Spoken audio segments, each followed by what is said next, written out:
When you go to Bali, it kinda makes sense if you're craving for the seafood, right? So yes, we're going to Jimbaran to have our dinner at the beach. We chose Teba Cafe to spend our evening.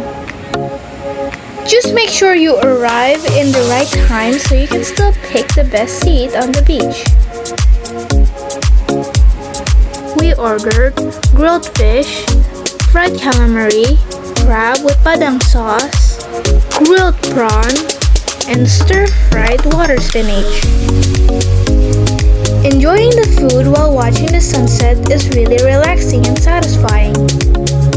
By the way, the taste of the food is also nice. When the sun goes down, it's already super packed in here. It's time to go back to the hotel. That's all for this video. See you in the next one.